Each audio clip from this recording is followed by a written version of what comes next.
Hi there, team. Welcome to Have You Turned It Off and On with Lock, where I try to demystify some of the tech that we use so that you can be more efficient and do more of the stuff you love. Um, so today I wanted to focus on some stuff in Gmail and the Google suite in general. One of my favorite things, and I've done a bit of looking into this over the last few months even, is the labels. Uh, they're just a great way to identify what type of emails you have, and you can also set up some rules, which I'm going to show you how to do as well. Uh, I had a misconception about what labels were. I thought they were folders. They are not folders. They are literally what they say. They are labels. Now, one slightly confusing thing about Gmail that I didn't realize was that inbox isn't a folder either. It's a label. And you can remove the inbox label, and that's what archiving does. So when you archive something, all you're doing is removing the inbox label, right?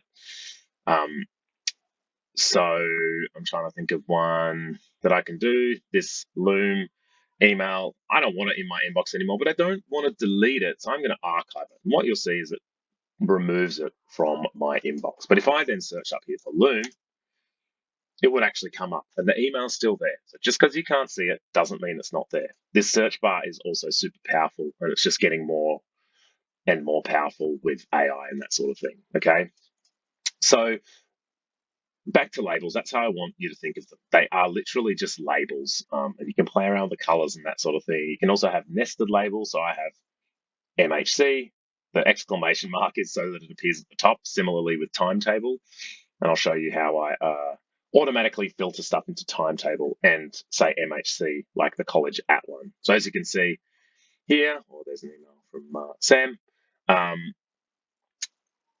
From Mount Hutt College, it gets this tag MHC college at, and that means it's an email from college at Mount Hutt.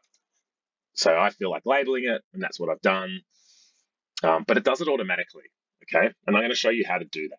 So the first thing you need to do is, if you haven't got any labels, is create a label, okay? Whatever you feel like. I've got them there, so some you can see.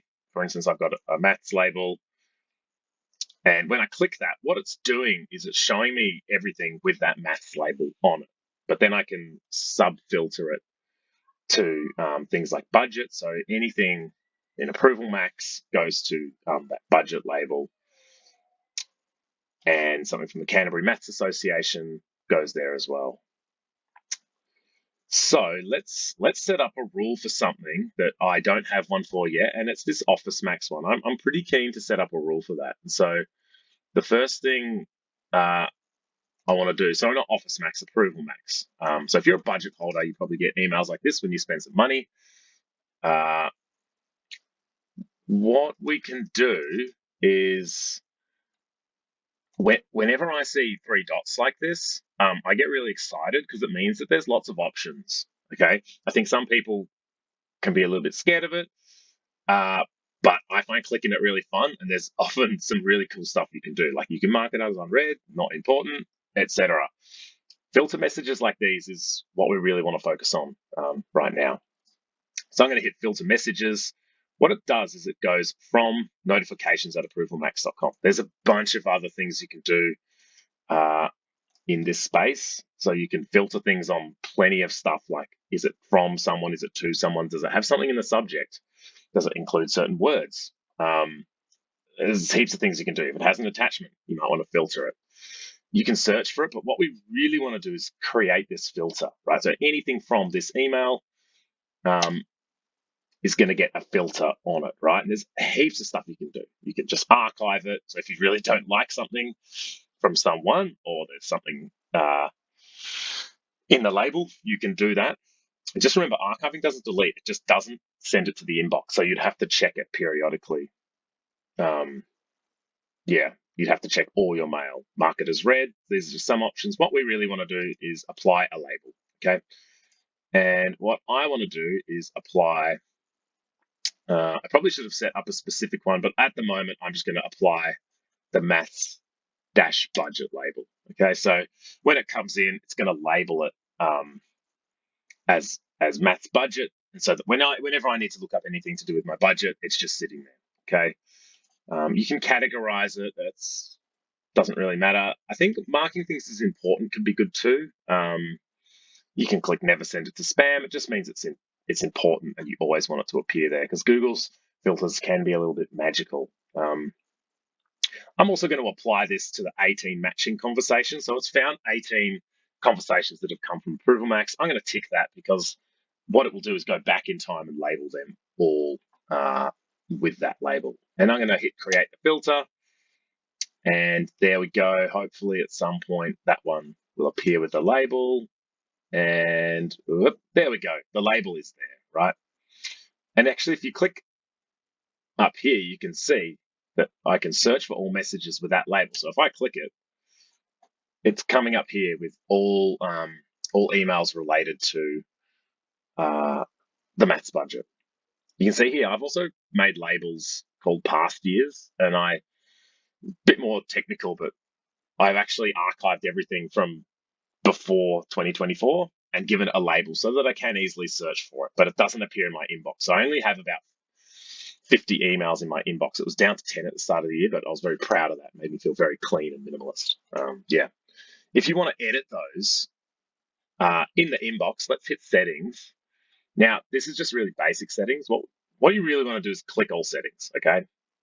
You can play around with other fun stuff here, but let's hit see all settings, and this will actually show you what your filters are. So up the top here, let's click filtered and blocked addresses. And I've got quite a few. Like this does a lot of the thinking for me.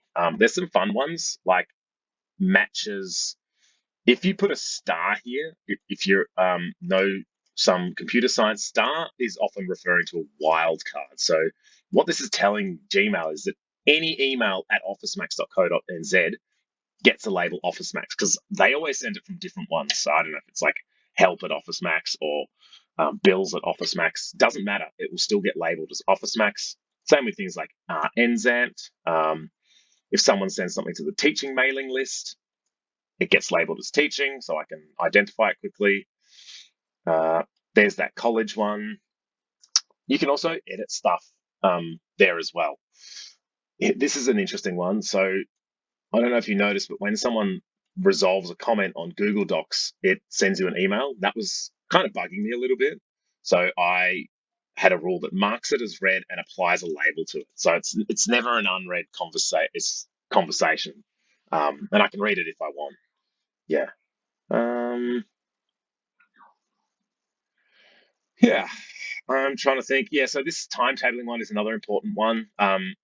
Like I requested when people send me timetabling stuff that they put um, timetable in the subject, and it applies the label timetable to it, so that I know that it's part of the timetable. And in my head, my brain quickly sees that and goes, "Hey, that's important." You do it for things like scans. There's like limitless possibilities you can do. You play around with it. It may work, it may not. Yeah, really highly encourage playing with that. It's a bit of a longer video, but another super fun thing that I really love is using tasks. So once again, the 9 buttons is even awesomer. This up here, it shows you all the possible things you can do in Google, right? And I really like, where is it? Obviously, I can't find it now, but tasks you can add there. Maybe I'm just a bit blind. But what I'm going to do is let's go to Jenna's email. I thought this was really cool, but I'm going to forget to do it.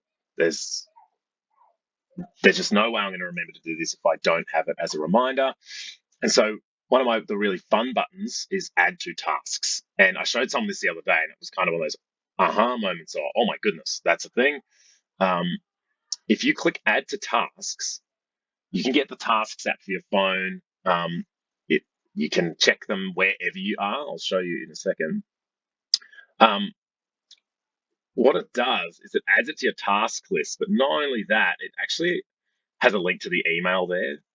So if you're somewhere else and you want to look at your tasks, it's always there. And I'll show you an example of that. If I'm mucking around in my calendar, which I've made some videos on, I can click my task list and they'll all come up with the emails. I go, oh, I better check that one. I want to look at it again. It will open a new window or a new tab, sorry, with that email there. So I find that super helpful.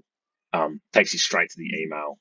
So I really like that task list. And then once you've completed it, you can tick it off and it will move it. So I've done most of these distance enrollments. We can click that. I think this is done, and they disappear. They don't. It's more like an archive. They're not gone. They just they're hidden, I guess. You can go to your task. You look here, completed 223 tasks. How amazing am I? No, that's over a long time. Yeah, I think that's all for today. It's a bit of a longer one. Yeah, the next thing I would probably encourage you to have a look at is things like groups. I can quickly show it and elaborate in another email, but Google Groups is super powerful. That's where our teaching list is. It's got all of our emails there, but I also make it for my classes. So every class I have, I make I make a group. It's pretty basic. For instance, we've got a blue house list with all the students on it. I used to have one for my monarchy. It also makes adding things to Google Classroom really easy. And really, all you need to do is click Create Group and have a name. It will get an email address. So I've already done this, but you might do maths staff, and the email could be maths at Mount Hutt. So when you email maths at Mount Hutt, everyone will get that email, right? I've already got one, so I'm not actually really going to make this. I hope it doesn't. You can make some rules about it, but let's not do that. And then you can add members. So you can add members by either going to Kmart, copying some email addresses, or just typing them, and they'll come up. So let's add Joe Newport, etc. Let's add Phoebe, Mike. He's not Mike, is he? But anyway, you get the gist. Group members, you can add managers and owners. They have different permissions. But I might make a more detailed email in that. But have a play around. I encourage you all to just play. Especially with Google, it's pretty rare that you can break something that will be catastrophic. At least for everyone else, you might break it for yourself a little bit, but it won't be the end of the world. Yeah. Anyway, bit of a longer one. I hope that was really helpful. I hope you play around with some creating some rules and some filters and some labels in your inbox and playing around with the task list. Yeah. Catch you next time.